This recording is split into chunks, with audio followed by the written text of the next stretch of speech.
చంద్రబాబుని అవమానించడానికి, లోకేష్‌ను కించపరచడానికి వైసీపీ ఎంచుకున్న ఆయుధం వ్యక్తిత్వ హననం.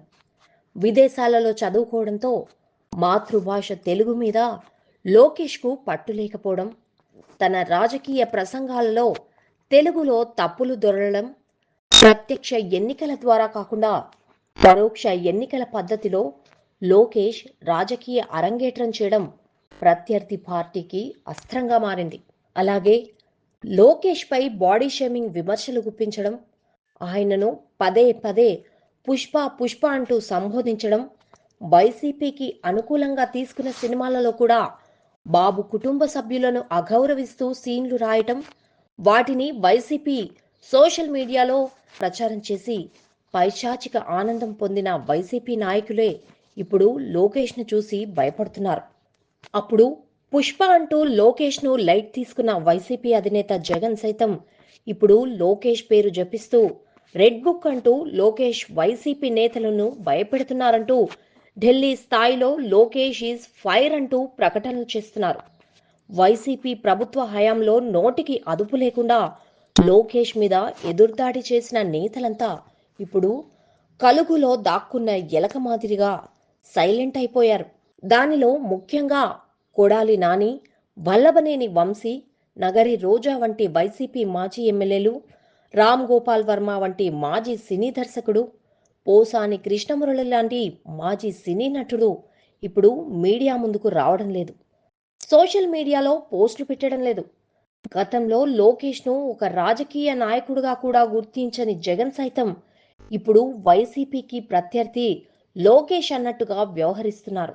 వైసీపీ ప్రభుత్వ హయాంలో యువగళం పేరుతో రాష్ట్ర వ్యాప్త ప్రకటనకు శ్రీకారం చుట్టిన లోకేష్ ప్రజా సమస్య మీద, పాలనా విధానం మీద పూర్తి అవగాహనకొచ్చారు.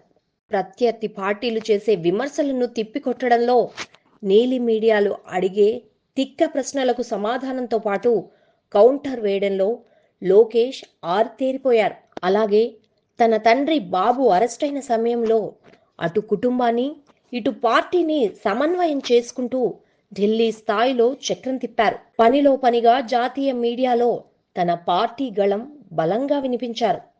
ఓడిన చోటే నిలబడ్డాడు. దాదాపు 90,000 ఓట్ల మెజారిటీతో ప్రత్యర్థి పార్టీని పడగొట్టాడు. తండ్రి చంద్రబాబుకి తోడయ్యాడు. పార్టీకి బలమయ్యాడు. 2024 కూటమి ప్రభుత్వంలో ఐటీ, విద్యాశాఖ మంత్రిగా బాధ్యతలు తీసుకుని తన శాఖల మీద పూర్తి అవగాహనతో ముందుకెళ్తున్నారు. మిత్రపక్షాలను సమన్వయం చేసుకుంటూ, సీనియర్లను గౌరవిస్తూ, జూనియర్లను కలుపుకుంటూ లోకేష్ వేసే ఒక్కో అడుగు వైసీపీ నేతలను భయపెడుతున్నాయి. గతంలో వైసీపీ ప్రత్యర్థి వర్గాన్నంతా బాబు మనుషులుగా అభివర్ణించిన జగన్ ఇప్పుడు లోకేష్ ప్రోద్బలంతోనే వైసీపీ నేతలు ఒక్కొక్కరుగా అరెస్ట్ అవుతున్నారంటూ ఆవిష్కరిస్తున్నారు. అప్పట్లో జగన్ చేసిన ఈ వ్యాఖ్యలకు ఆయన సోదరి వైఎస్ షర్మిల జగన్కు బాబు పిచ్చి పట్టిందని, జగన్కు అద్దంలో ముఖం చూసుకున్నా ఆయనకు బాబే కనిపిస్తున్నారని ఎద్దేవా చేశారు. అయితే ఈ నేపథ్యంలో జగన్కిప్పుడు లోకేష్ పిచ్చి పట్టినట?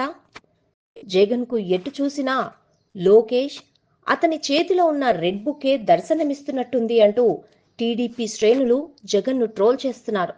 గదిలో పెట్టి కొడితే పిల్లి కూడా పులవుతుంది అనే సామెత మాదిరే పదే పదే పుష్ప పుష్ప అంటూ హేళన చేసిన వైసీపీ నోర్లిప్పుడు అదే లోకేష్ను చూసి ఫైర్ ఫైర్ అంటూ గగ్గోలు పెడుతున్నారు. ఇలాంటి మరిన్ని వీడియోస్ కోసం మా ఛానల్ను సబ్స్క్రైబ్ చేసుకోండి.